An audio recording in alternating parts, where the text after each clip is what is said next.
pull out your history books, rip out the pages, and then rearrange them, because we're going to be talking about the time-warping Marvel series Loki on this edition of the TC Podcast. I'm Josh Larson, editor at Think Christian, where we believe there's no such thing as secular. That means that something like Loki, as well as the new music documentary Summer of Soul, they give us an excuse to think about history from a distinctly Christian perspective. Loki scrambles history, at least Marvel history, while Summer of Soul restores it. The documentary consists of concert footage that has sat unseen for 50 years, featuring the likes of Stevie Wonder, Mavis Staples, and Nina Simone. So history redeemed, history reconfigured. How does this fit with the Christian understanding of human history, the story of creation, fall, redemption, restoration? Catherine Freeman and J.R. Forresteros are going to join me to discuss. Let's start with the God of Mischief. J.R. Forresteros is here to talk Loki, and it's been a while, J.R., since we've had you on the show. How's your summer been? Down here in Texas, everything's opening back up. I've been getting to go to movie theaters again, so it's pretty That's glorious. Nice. Yeah. Having movie theaters in our lives again is a very, very good thing. Though we're going to talk TV, streaming, whatever you want to call it. Loki. Now, I always find it helpful when you're talking about the Marvel Cinematic Universe to clarify where we are in the timeline of this mega franchise. And since that's particularly complicated when it comes to Loki, this is a series based on something called the Sacred Timeline. After all, I'm just going to let you do that, JR. So what in the world is going on here? So in Avengers Endgame, we were introduced to the idea of time travel, and we were even cautioned that time traveling and changing things in the past could create a multiverse. Though they were quick to kind of stamp that down and say, well, as long as everything gets put back at the end, which is, of course, what Captain Rogers does, and that's why he's old and retired and everything. So we're like teased with the possibility of multiple timelines, multiverse kind of stuff. But then that's pretty much done away with until we get to Loki. So, Loki died at the beginning of Avengers Endgame, or I think at the beginning of Infinity War. Yeah, Thanos kills him. And so this Loki is actually a Loki who, because of time travel, is able to escape immediately following the events of the very first Avengers movie after he leads the armies against the Avengers in New York City.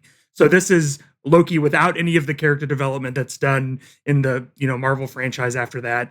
And he's pretty quickly apprehended by this sort of bureaucratic government agency called the TVA, which is, as you hinted, tasked with preserving the sacred timeline. Yes. And so they work for someone, which is part of the big mystery of the series, who is concerned to make sure that there are never branches. Anytime something happens that might split a timeline, the TVA rushes in and sort of Men in Black style, like neutralizes everything, destroys the timeline, and anyone who is the main person in the timeline is called a variant. So this Loki is a variant because he is not the Loki that we all came to know and love throughout the Marvel Cinematic Universe. And so rather than kill him, they decide to hire him and have him catch another timeline terrorist that's running around who also turns out to be a variant of Loki, who is a female. And so really, there's a lot we could talk about in terms of plot, but the whole series is really about this new Loki coming to terms with the idea that what he had envisioned for his destiny is not in fact what fate or time or whatever had envisioned for his destiny. And basically the question of, can people change, or is our destiny and our fate sealed? Yeah.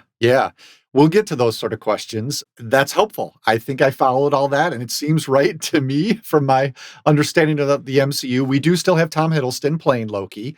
And the other big name here is probably Owen Wilson, who we haven't seen all that much of in recent years, but he plays a TVA agent who is the person who kind of, after Loki's arrest, says, we're going to use this guy. We're going to use this variant to catch another variant, as you said. That gives us our bearings pretty well, I would say, without spoiling too much.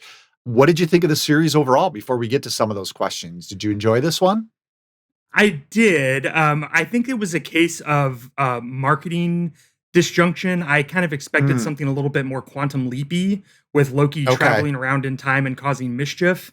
And we actually got very little time travel. It was largely set at the TVA and in this sort of like a 70s punk, steampunk, aesthetic bureaucracy sort of a thing. And it was really, really talky, which, given that it's about Yes. Loki, you would expect. But it was honestly something of a breath of fresh air from a lot of the Marvel stuff, which is usually like find the bad guy and punch him to death. Right. So That's true.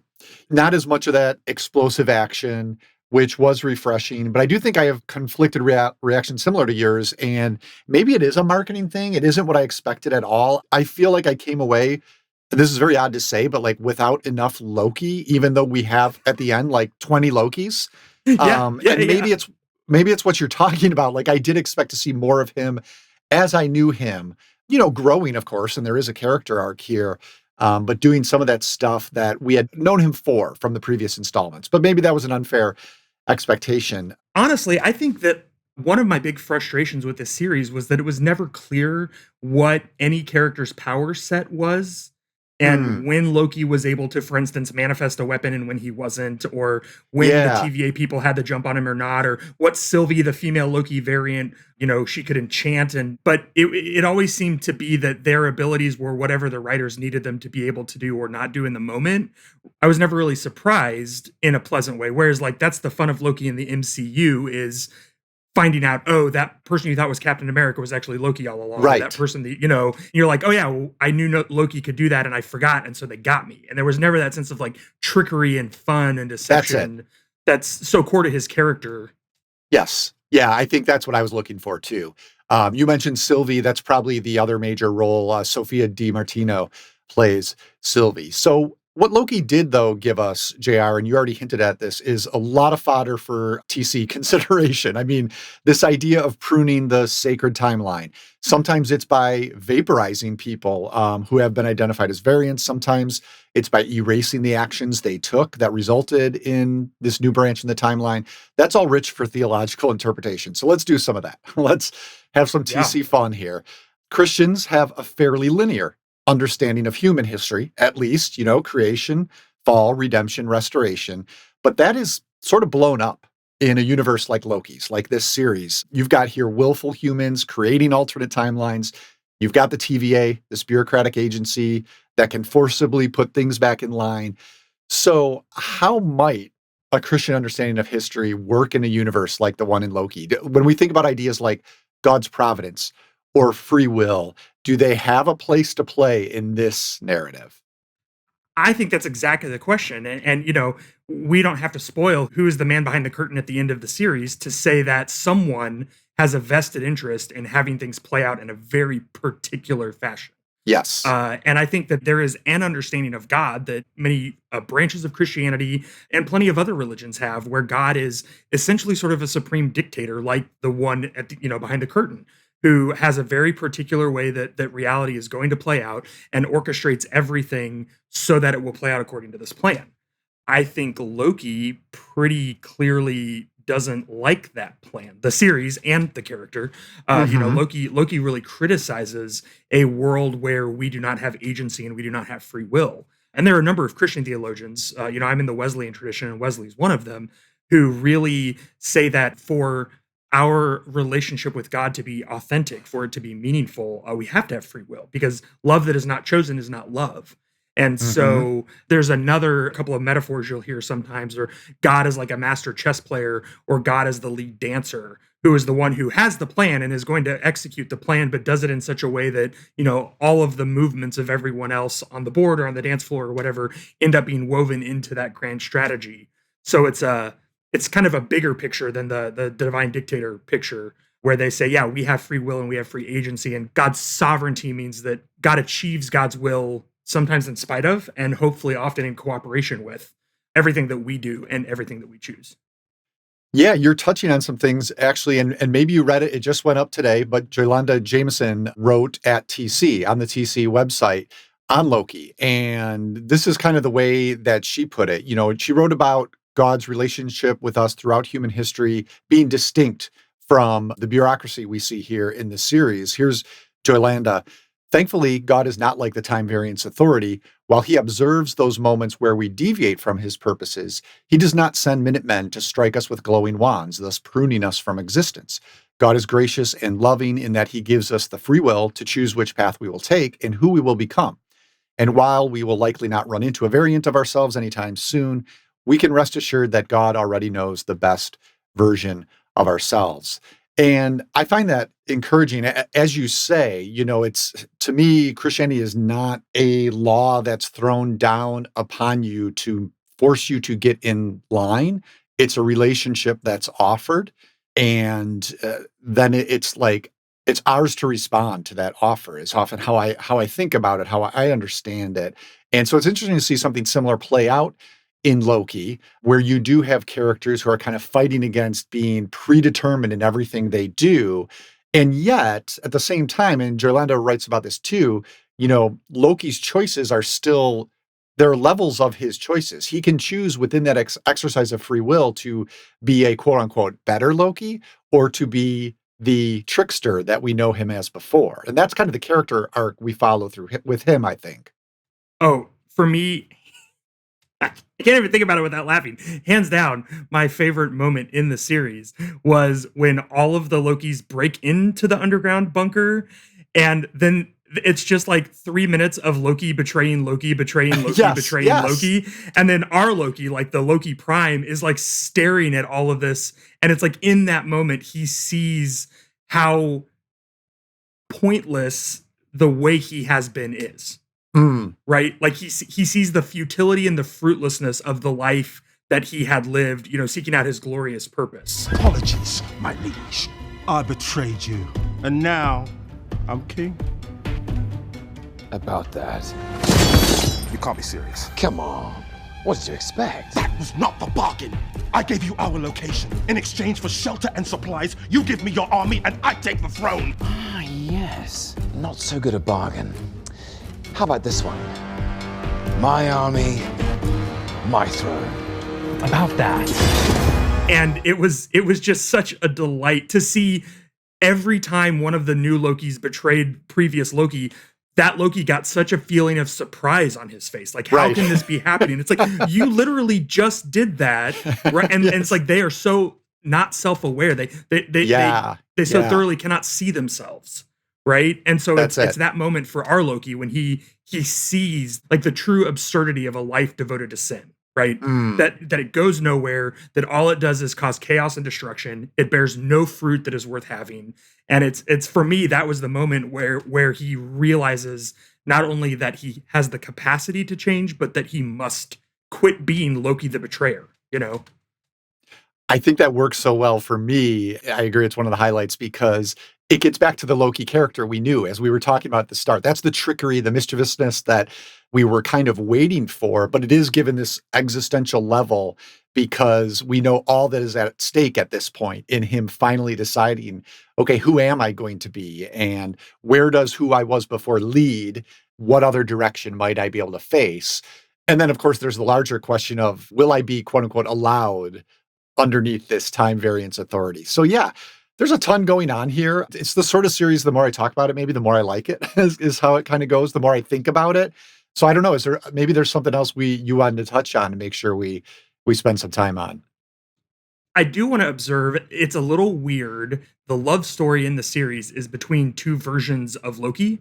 Yeah. Right? I think a lot of people were like, is this incest or like what? It feels like I'm rooting for it, but it feels weird to want that, And at one point I read an interview with the director and showrunner who said, ultimately, this is a show about self-love. And again, that really reframes Loki because he is an adopted child of Odin, right? He is not Thor's biological brother. And so he does actually, beneath all of his, grandstanding about glorious purpose, is this deep self-loathing where he doesn't feel like he is worthy of love. He doesn't feel like he truly belongs. He doesn't feel like he is authentically a child of his father. And that's what has generated so much of this for him.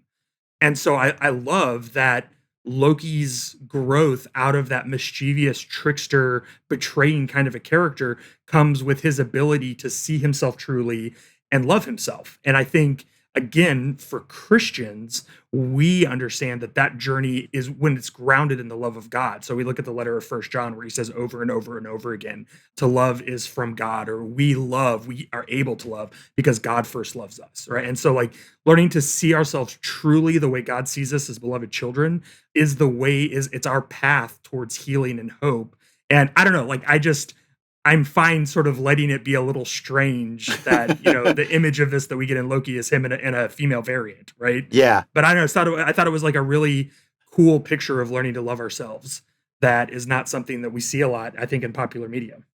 Yeah, I like that reading of the romance as much as it is. The director you mentioned is Kate Herron, and I think that makes more sense to me just because it didn't really read as romantic to me, or that relationship moved too fast for me. And it's not because I was squeamish about it necessarily in the way you're talking about. It just seemed like all of a sudden, for it to be this deep romance between them, the show didn't have enough time to take it in that direction. But when you see it in the light as you just described it, that does make more sense, and it certainly does fit well with Loki's character and how he has to move from that self-loathing to more respect for oneself.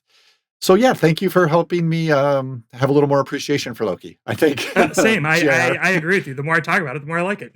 Yeah, there you go. Well, and Joylanda Jameson, she's a big fan of the series, so I do want to encourage listeners to check out her TC post. Again, that's at thinkchristian.net. We'll link to it in the show notes. Thanks again, JR. Enjoy the rest of your summer, okay? Thank you, Josh. Always a pleasure. Hey gang, John J. Thompson, your specially licensed, permitted, and bonded curator of custom playlists for the Think Christian podcast, inviting you to click on over and check out the massive batch I've pulled together for this episode's History Lessons theme.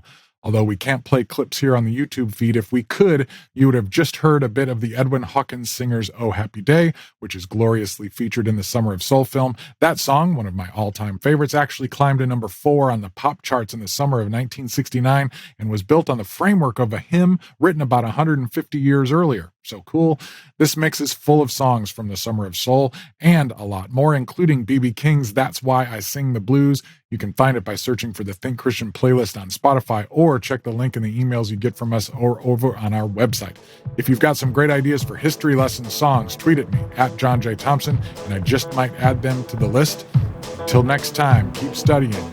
Peace. I cannot wait to talk to Catherine Freeman about Summer of Soul, the new music documentary. It's in theaters. It's also on Hulu, directed by musician Questlove, about the Harlem Cultural Festival of 1969. Now, this was a series of concerts featuring giants of blues, gospel, jazz, pop, R&B, and soul. We're talking Stevie Wonder, Nina Simone, Sly and the Family Stone, Gladys Knight and the Pips, Mahalia Jackson, B.B. King, The Fifth Dimension, pop staples and the Staple Singers, and more. I could go on and on. The footage has sat unseen for 50 years. Catherine, I have to know, what was it like to watch this rare archival material? I mean, it was amazing. I think it was such a cool concert. I think just even how like it came together and seeing like that kind of moment in time captured, and that there was so much like, rock and roll greatness on the same stage at this moment in time. And Questlove did a fantastic job, and I really, really enjoyed it a lot. Yeah, it's one of those where you kind of just wish it would keep going. He gives great information when he cuts away from the acts, really important historical context, but also you kind of just want to keep watching the performances. And I'm sure there are others that we didn't get to see at all. But speaking of those performances, I know this is cruel, but I'm going to force you to pick just one favorite that you saw. Was there one you would name as maybe the one that gave you the most chills, or the one that surprised you the most, but one that stood out from Summer of Soul?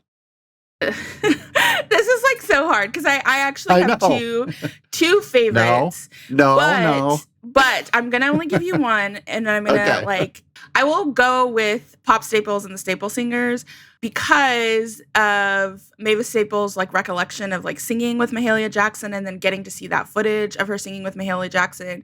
And at the time, I mean, Mavis Staples looked like she was like 19 or 20, and to have this sort of cosign, like, for people who are not as familiar, like Pop Staples and Staple Singers, the singers were Mavis Staples and her sisters, And so Mavis Staples obviously has had this really long, prolific career in first gospel and then sort of R&B and soul. And so to see first her performing with her dad, which is something I feel like I have never seen. Like I've seen performances of her with her sister. I've seen her perform alone.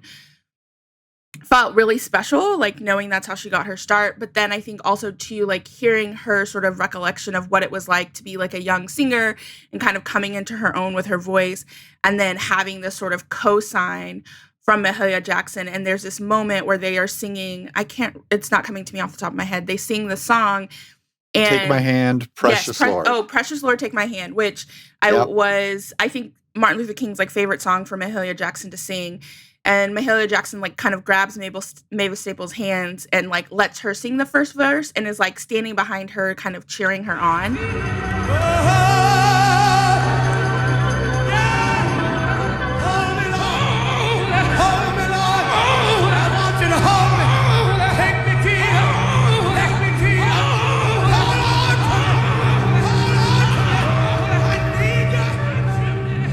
Like for me, it's like Mahalia Jackson and Aretha Franklin, right? And so to me, to hear her talk about what that moment meant for her and to see clearly the moment and watch her sing in front of hundreds of thousands of people with this sort of absolute like legend, icon, amazing singer behind her, kind of encouraging her, it just was really beautiful, I think. And I think also too contributing to one of the things I really liked about the documentary is it was sort of multi-generational in terms of people who attended. Like you saw really young kids.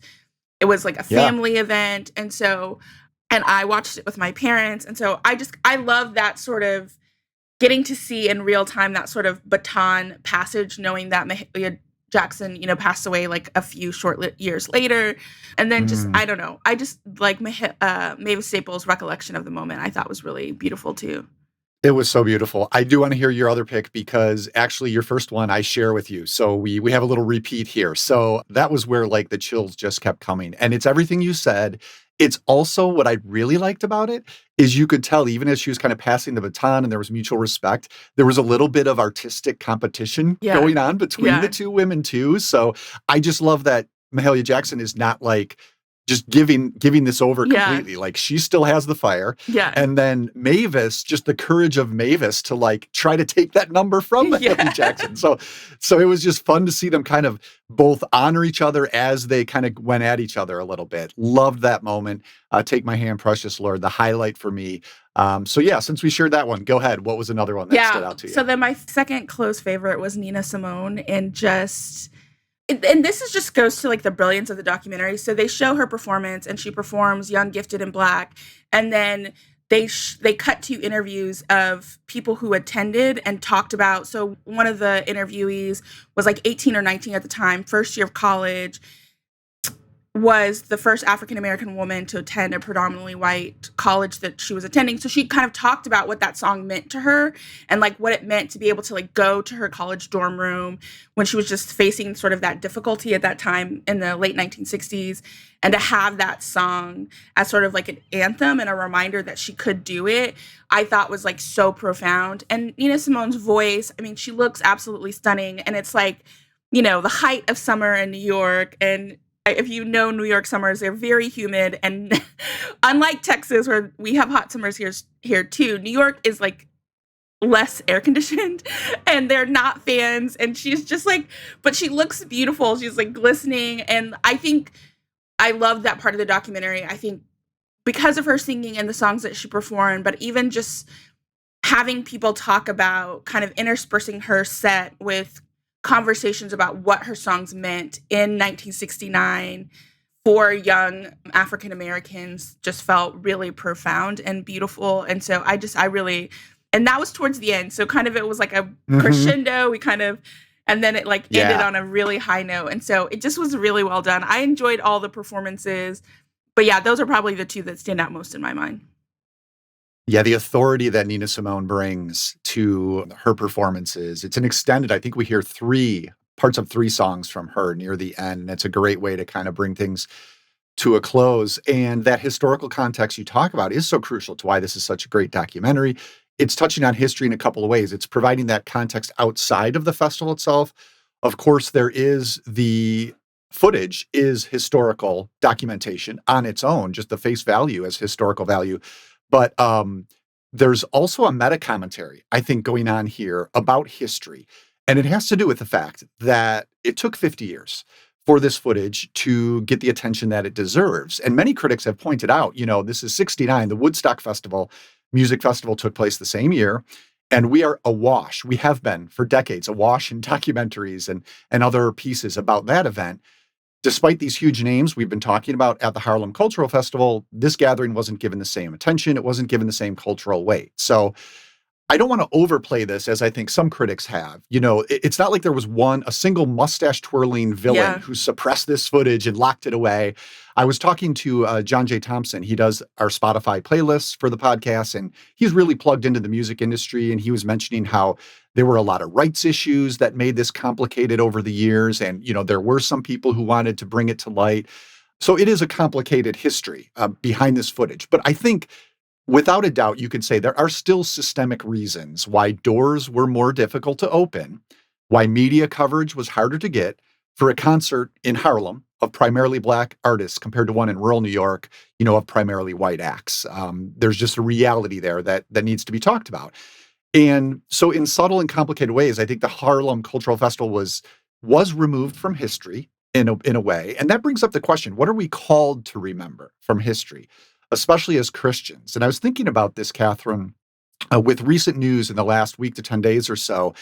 I actually see a parallel with the Texas politicians who are moving to remove Martin Luther King's I Have a Dream speech from required course reading for public school students. And I know that news is closer to home for you than me, Catherine, being in Texas. Do you think this is a stretch that I'm kind of correlating these two things? Or more generally, what does that news and Summer of Soul say about the way we choose to remember history? Yeah, no, I think that's like an important question. I mean, one thing I would be interested in, so Sly and the Family Stone performed at both Woodstock and Harlem Cultural Festival. And so even just their recollection of the differences, I mean, this is important, I think, for Christians to think about what we're called to remember, because I think our temptation is to maybe only remember the sunny things. And I also think in some ways thinking about like, if we boil it down to like one single decision maker, that I think sort of absolves a lot of people of responsibility. And like there were, like you said, multiple breakdowns of systemic issues, business, music business, enough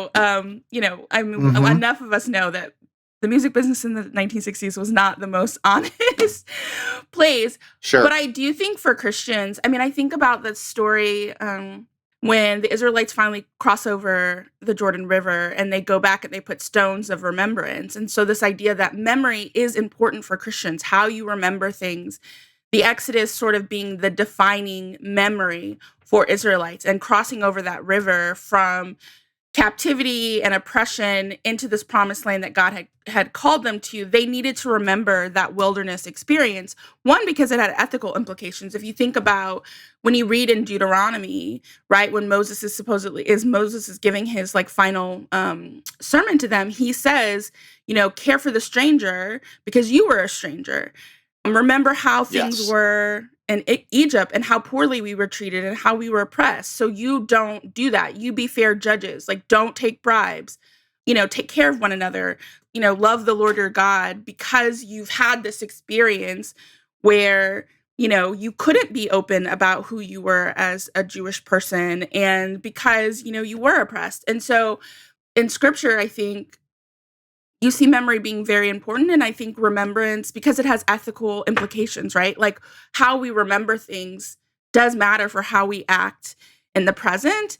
And I think, the whole thing in Texas, sort of the accurate telling of history, it does create ethical obligations. And I think sometimes it's easier to forget and start with like a so-called like clean slate as a way of justifying or sort of brushing aside like that might need to be done now. So now we're having culturally, and I think even among Christians, a debate about our history, not because I almost wonder if it's not because we hate our history, we hate what our history would require us to do in the present.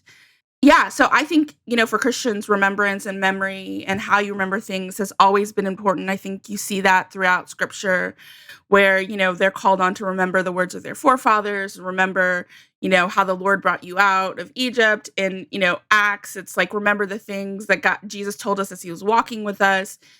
And I think that's really important. And so I do think you sort of excavating this documentary does have lots of important cultural implications. But I also think for Christians to think through what is the story, the sort of meta narrative that we tell, and why does it matter to have space for more than one like single narrative of origin Yeah. of Christian understanding. I like that you point out, we're called to remember both the good and the negative. I think this documentary does it. Mostly it's good. We're remembering or re-remembering these performances, but also the cultural clashes of Yeah. that era and how they're still echoing today. So this Summer of Soul does that. And as you say, you look to the Old Testament and the Israelites are called to remember their own sins in their past when they fell away from God, and then really they're called to remember God's faithfulness throughout that. That's their history, right? God's covenant and his faithfulness towards that covenant. I think of something like Psalm 106. Many times he delivered them, but they were bent on rebellion and they wasted away in their sin. Yet he took note of their distress when he heard their cry. For their sake, he remembered his covenant, and out of his great love, he relented. So this happened time and time again through the stories of Israel. And when I think of Summer of Soul, I like to think of it as a similar act of redemptive Yeah. remembrance. So it's a looking back to recall something that in many ways was very good and then carry that forward to move us forward today. I love your point that's so true. I think about it's not that we're ashamed of the past. It's because if we are, that means we got to change. We got Yeah. to do something. And if we're just starting from a clean slate, as you say, well, that means we can just carry on as things have been going, which I don't think is what our calling is either. So many testimonies going on in this documentary. I think, in a lot of ways, some of the performances we touched on are testimonies. You mentioned the people who are interviewed and remembering about either performing or attending. I think of the one man, I can't recall his name, but he went as a little kid and he's interviewed here as an adult. But he was so young when he went. And because it kind of disappeared from the cultural imagination, he began to wonder if he Yeah. imagined going to this. He talks about that. And then his face, Questlove, shows him footage of the documentary or footage of the concert and stays on his face. And we see that he's almost brought to tears, how his history has been reclaimed in a way. It's funny. You put memories away and you don't realize, sometimes you don't even know if they're real. So it's almost confirmation that what I knew is real. Yeah, so you're not crazy. Like I'm not crazy. Thank you. watching you watch this is making me overwhelmed now. I thought I was the only person that. I knew I wasn't crazy, brother. I knew I was not crazy. But now I know I'm not. And this is just confirmation. And not only that, how beautiful it was. That's such a moving moment for me. I don't know, were there any other kind of non-musical bits that stood out to you? Yeah, I mean, Catherine? I think to your point, I did want to say that like in watching this, it doesn't take away from what Woodstock was and what a cultural touchstone it is. And I love that you said about Sure. redemptive remembering and like there's room for both, right? And like that's I think what Questlove is saying. Like, or the point is we can talk about Woodstock, but we should also talk about this other really significant thing. The other like non-music moment, the husband and wife from Fifth Dimension, when they were talking about how Yes. their sort of music, people didn't expect them to be African American. And then they like how important it was or meaningful it was for them to perform at this festival. And then they do this song. It's like a mashup of Age of Aquarius and then some other song I cannot recall. But they kind of bring the two styles together. Yeah, I know which one you mean. Their sort of pop-y kind of lighter sound with the more heavier, grittier R&B and soul. And so when they're recalling what it meant to them to perform in this audience when oftentimes they might have been dismissed as kind of belonging on that stage, I thought was really beautiful, and how they kind of teared up and talking about how meaningful it was for them to perform in this setting and to be invited, and just this sort of like Yeah. inclusive, and I love this sort of montage of the guy who kind of like put it together, because I don't know about you, but in the first couple of minutes when they're like explaining all the acts, I'm like, how did he do this? How did he pay them? How did Oh, he get the yeah. stage? How did he get the sign? When they do kind of like the montage and they kind of talk about him and how he was able to bring all these things together, I thought was also really cool as this kind of like connector, but he also has this like showmanship flair. And yeah, I think those are kind of the moments. I mean, I think a lot of the interviews, as much as I love the performance, Stevie Wonder is phenomenal. I have seen him.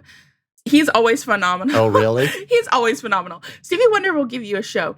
And as much as I loved the musical performances, I really think the interviews for me really make it this act of like, yeah, something about like remembering and talking about the experience of what you felt in the moment and then what it meant. Yeah. What it means, 50 years later. Yeah, that moment when he cried because he was like, I didn't believe it actually happened. And having that restored, I thought was just so beautiful. But yeah, I loved it and I highly recommend it. It's totally worth the time and it's great. Yeah, I think it's Marilyn McCoo, the Yes, Fifth Dimension Marilyn singer, McCoo. talks about, and the song is Aquarius, Let the Sunshine In, where, yeah, she's talking about their perception, as you said, and the quote is, "We were hoping they would receive us," Yes. talking about the Harlem residents. And then, you get the sense she too probably remembered pretty much how it went, but seeing the Yes. footage again made it fresh, and she was, to have been received, it was like she was received Yes. again just by watching Yes. this footage. So Yes. that's And just one of the many people great like moments. love them. I feel like if I'm remembering correctly, they brought like fans on the stage. People were like screaming, and Yeah, that does happen. It might have been so during their yeah, number. that was really, I really enjoyed the act of like watching people or hearing people remember. I also think that we often go through life and have these sort of experiences and we take zero time for reflection or remembrance of like what God did or what we learned in that season. And so I also think even just the act of like pausing to remember is so important and beautiful and meaningful. And I think sometimes that's true of maybe more documentaries than this, but to me, I think also too, I took that away of like the meaning, I think, of having that moment as an individual to like remember and have something reclaimed and restored and to be re-received Yeah. or to like be confirmed in your memory of this great childhood experience. It really did happen. And for Christians to like take that time of like remember God's faithfulness and like remember this outpouring of love or community reception or whatever it is in your experience, like just the importance of those moments, I think also too, I think really it highlighted that for me as well. Definitely. Well, thank you so much, Catherine. It was a little short notice this time to get you to jump on, but I had a feeling you had seen this and we're pretty excited about it. So I'm glad this worked out. And you've been doing extra duty for us on the podcast. Not long ago, you were on talking about the Underground Railroad. So we'll give you a break here, a little bit of a break, but hope to have you back on again before too much time Yes, passes. I love okay? being here. So anytime. The late R.C. Sproul, writing for the website Ligonier about history, said this: "History is the domain of Christ's incarnation, atonement, resurrection, and ascension. And we can't understand our hope for the future without understanding those things that God has already brought to pass in his plan of redemption. At the same time, we must not be so occupied with the past and with the present that we forget the hope that God has set before us in the future. So, how we live today is in large measure determined by how we understand the past as well as how we understand the future. It is because God is a God of history, a God of purpose, a God of telos, that the present has eternal significance. It's because God is the Lord of history that right now counts forever." So a bit of a longer quote there, but I hope you found that helpful. I like to think that covers all timelines, sacred and otherwise, and also includes those remembered days at the 1969 Harlem Cultural Festival. Thanks to Catherine Freeman and J.R. Forasteros for joining me to talk about Summer of Soul and Loki. You can follow both of them on Twitter at JR Foresteros and at Catherine Annette. You can also connect with us on Facebook and Twitter. We're at Think Christian. Now, for our YouTube viewers, you missed out on a couple of tracks selected by John J. Thompson for the Spotify playlist he puts together to accompany every one of our episodes. This one, of course, you could have guessed, packed with songs that are also featured in Summer of Soul, so you're not going to want to miss it. Just search for the Think Christian playlist on Spotify to find that. Can I ask you a favor before we go? We would love it if you could give us a review on Apple Podcasts. It's been a while since we got a new one. Just take 20, maybe 30 seconds, maybe a star rating is all you have time for. But if you could drop a comment there, that would be helpful as well. This raises our profile on Apple Podcasts and really helps us reach new listeners. The Think Christian podcast is a production of Reframe Ministries, a family of programs designed to help you see your whole life story reframed by God's gospel story. There's more information at reframeministries.org. Our audio engineer and post-production supervisor is John Reeder, and Reframe's co-director overseeing content strategy is Robin Bassel. Thank you so much for listening. We'll be back in a couple of weeks to consider how another aspect of our pop culture fandom connects with our faith.